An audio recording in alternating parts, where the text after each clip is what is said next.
proven fact that the first apples were found in the foothills of Zailiyski Alatau. That is, you want to say that Eden Garden, where Adam and Eve lived, was here, on Kazakhstan territory? Actually, I just wanted to present you an apple. Sorry, I'm too curious, but this is my work after all. Besides about the work. Hello everybody, you are watching Accent program and we are glad to see you again. Hello everybody, I beg your pardon, we digressed a bit to the apples, or to be more precise, to the legends connected with this ordinary, as it seems, fruit. Almaty is called an apple city. New York is a big apple. Till Eulenspiegel shoot from the crossbow at an apple on his son's head, and ancient Greek goddess quarreled because of the apple of discord. Today we are going to visit one of the ancient people in the world. We are going to Kurds. Their history numbers thousands of years, and customs and traditions are unique and original. And incidentally, they have one tradition connected exactly with the apples. Let me guess, in such a wonderful day as today, Kurd youth, if they want to show their love, bring apples to their beautiful girls. Am I right? Actually, not exactly so. In the most cherished day for a girl, all the young men draw up in a line and with all their might throw apples to the girl. Isn't it painful? What for? What do you mean, what for? First, it was Eve who tasted the forbidden fruit, and now all the bruises fall to your lot. And besides, Kurd girls are notable for not only their unique beauty, but also for bravery and courage. Well, they may be. You know, I feel ill. Can you cope with it without me? Don't worry, Alina. First, this tradition is very ancient and there is very few who celebrate it nowadays. And second, we are going not to the wedding, but to the bride scene off. That is why there will be calmer, however not less interesting program. Alright, but you keep close to me, okay? I promise. Let's go? Yes!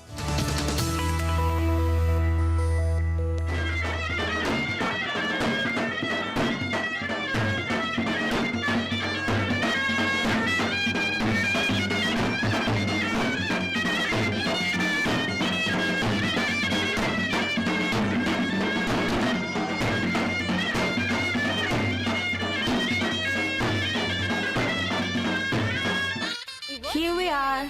In the wonderful Kurds family. Let's meet the head of the family and find out what we will observe here today.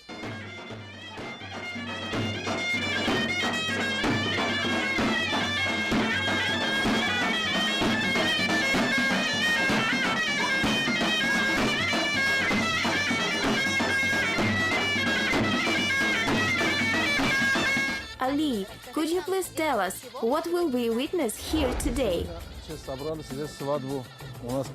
Today we gathered wedding here. We call it Dahana in Kurd language. Today all our relatives gather here and bridegroom's relatives came here also. And we have this celebration which is called Dahana. Today we will say goodbye to our girl and tomorrow they will take the bride to the wedding. In other words, the great wedding will be tomorrow.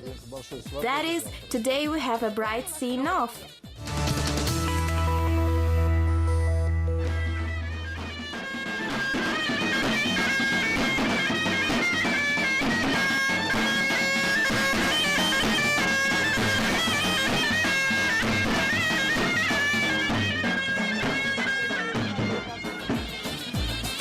According to the tradition, the same as on any other celebration, men have their own table and women sit at another table. This custom is many centuries old and it is still topical. Well, I will go and find place at the women's table for myself. Kurds cooking traditions formed during several centuries. While preserving own originality, a lot had changed in Kurds cuisine. It improved, enriched with new knowledge and products, which they acknowledge from the other nations. That is why a lot of dishes seem familiar. Nevertheless, Kurds added own specific character and original ways of cooking. As far as I understand, shish kebab is one of the traditional dishes for Kurd people. In our lands, Kurds mainly lived and lead nomads life in the mountains. They lived in mountains, cooked meat in different ways. Then we had saj, so we cooked in saj. We made hashlama and now we cook on such skewers. We make kebab and luля kebab, entrecote. Presently, our Kurds prepare kebab in these ways. How many guests do you expect today on our celebration? We will have about 200 guests. And how much meat and how many portions of kebab? About 7 sheep. We made 60 kg of luля kebab. 7 sheep and a lot of meat will be spent on such number of guests. Are there any secrets in kebab preparation? We cook kebab according to the customs. It is marinated according to the customs, to the law. There is nothing special in there. Nothing is prepared and added. From immemorial time, Kurds worked on the land and raised cattle, which favored the predominance of farinaceous, dairy and meat food. Mutton always was the favorite meat among Kurds, although it didn't take exclusive position. Dishes made of beef and poultry meat were cooked equally. And all of this we can see here. Kebab looks great. Could you share with us your secrets of marinade? Secrets of marinade. We chop it in good pieces, no less, no more, and we marinate it in onion, coriander, black pepper and red half bitter pepper. Then we add 2-3 tomatoes on the top, press them and mix everything well. It is marinated during 3 hours and became very soft. It turns so that all these seasonings you add and all the spices make the kebab the way it should be. Yes, this is believed to Caucasian kebab. We have kebab almost ready and so we can go and sit with the guests. There are no words to describe the awesome smell of this kebab.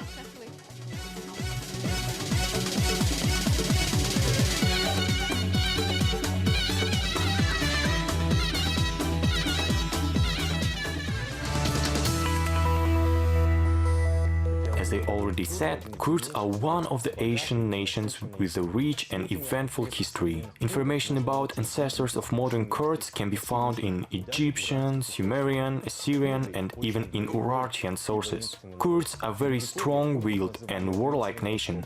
In the Middle Ages, they were called Knights of the East.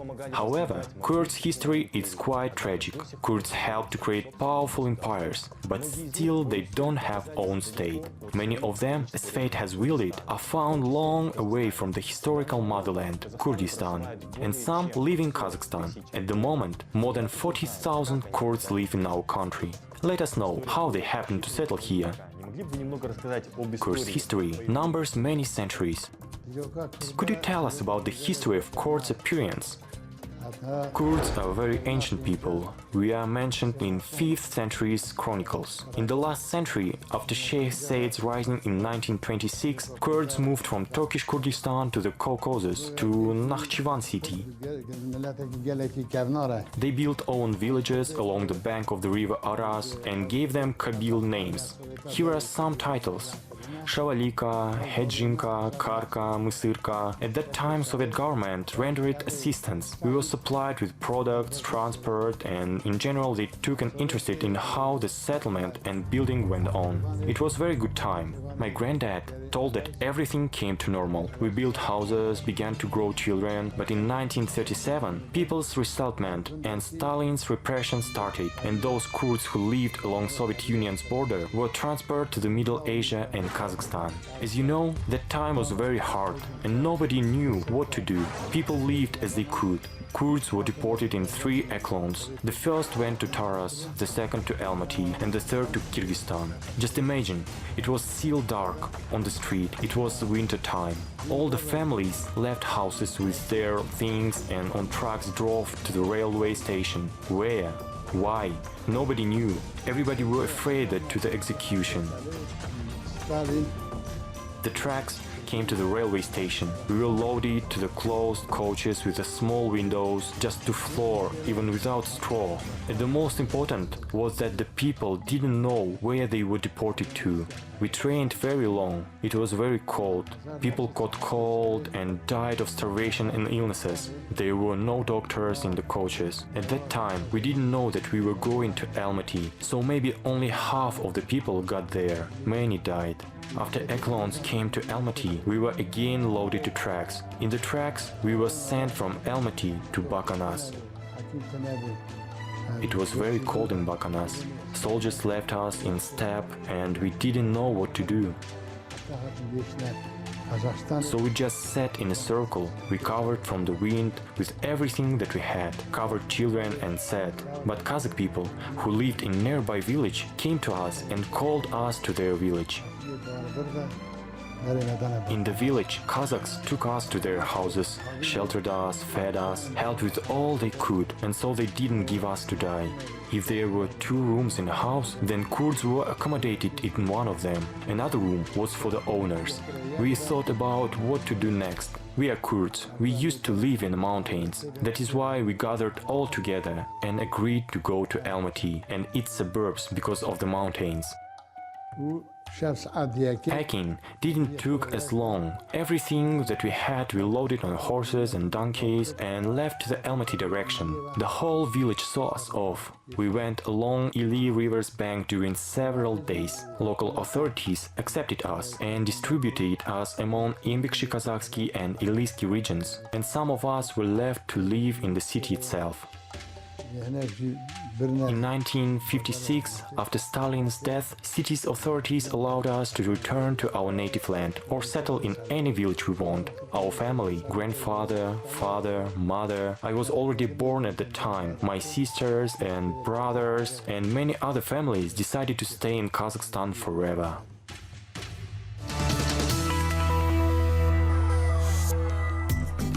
Today, more than 40,000 Kurds live on Kazakhstan territory. Where do modern Kurds settle? On which territories live more Kurds? In which part of Kazakhstan? What do they do presently? According to the state statistics, there are more than 40,000 Kurds in Kazakhstan. According to our own counting, there are many more of us. We live in Zhambyl, Shymkent, Taldykurgan, Almaty regions. Kurds live well in Kazakhstan. We create families and bring up children, just the same as Kazakhs and other people. A lot of Kurds got high education and achieved great success in Kazakhstan. We have academicians, professors, honored journalists, lawyers, builders among Kazakh Kurds. For instance, academician Nadirov, academician Mirzoyev, Professor Sadikov. There are also poets and writers, for example, Bari Bala, Majid Suleiman, Hassan Haji Suleiman, Abdullah Shamoy, Hajaris Shamil. Here in Kazakhstan, we also have Zhena Kurd newspaper and Nubar journal published in Kurd language. Kurd people are very happy that we still have opportunity to develop and preserve our culture, language and traditions. We live in Kazakhstan. That is why we want to be like everybody. We call ourselves Kazakh Kurds, but anyway, we are Kazakhs abroad. No matter Caucasian or Russian we are. So we are Kazakhs, however we don't forget our Kurd roots. You are wearing national Kurd costume. Could you please tell me, what do your headdress and belt symbolize?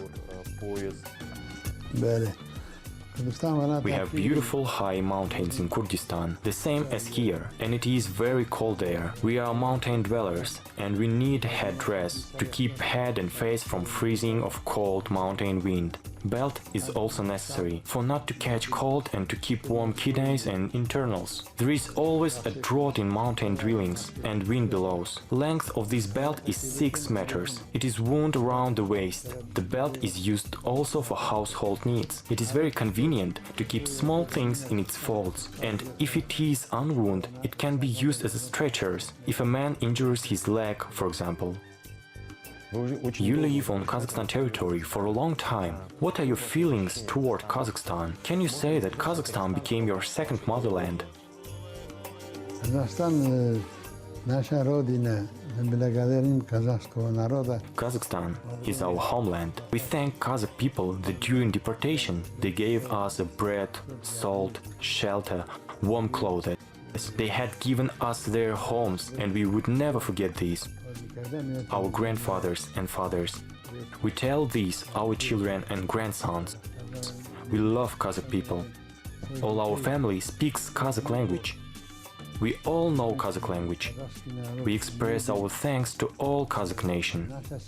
They warmed us in a cold time, they gave us bread when it is necessary. We will never forget this. I wish the whole nation peaceful sky above our heads and happiness. I wish health to the head of our state. May our Kazakhstan grow and prosper. And may in our country all the day be festive. El basımız aman bolsun. Kazakhstan aman bolsun. Her vakti toy batsın, meyran bolsun. While Rawan talks to one of the elders, I will tell you about the main sacrament ceremony of painting with henna. This happens only once in the life of every girl, before the wedding, and this is very important. The bride will be covered with drawings by groom's sister, and groom's sister must be maximally accurate, because the further destiny depends on it. This is the tradition, this is the custom. Henna symbolizes happiness and life itself. Benim deştikim, şiru şerbet içikim, şiru şerbet içikim. Kevçi kevçi hurlikim, kevçi kevçi hurlikim. Benim desti zavikim, benim seri bukikim.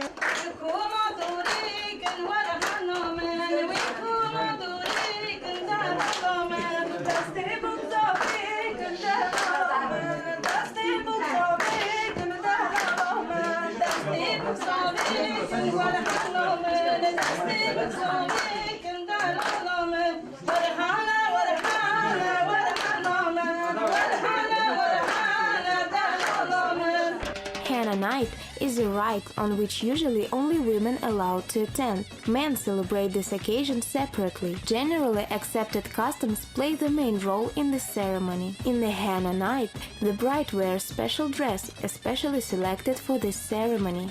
The preference is given to the dress made of lilac velvet adorned with golden sewing. The ceremony begins in the afternoon and continues late into the night. The preference is given to the dress made of lilac velvet adorned with golden sewing. The ceremony begins in the afternoon and continues late into the night, and women of any age are invited there.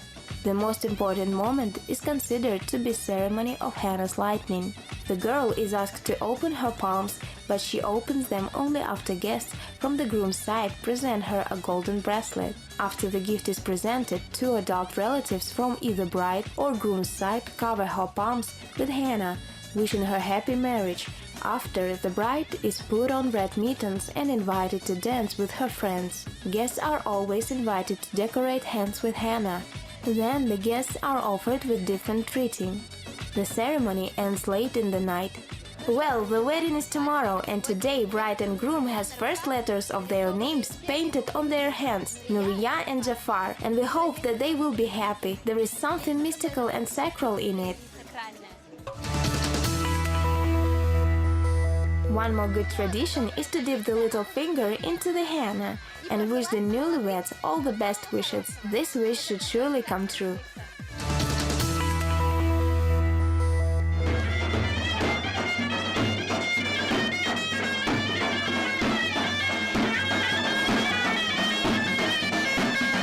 As head of the household explained us, they had to scrub traditional pelting of the bride with apples, but only because the yard of the house didn't allow to conduct the ceremony. During the ceremony, men should perch on the roof and throw pieces of apples to the bride from there, while a big dish is held upon the girl's head. So there was nothing for me to worry about.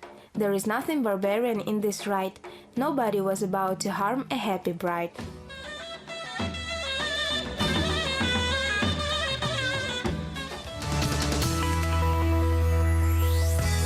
The ceremony has come to an end.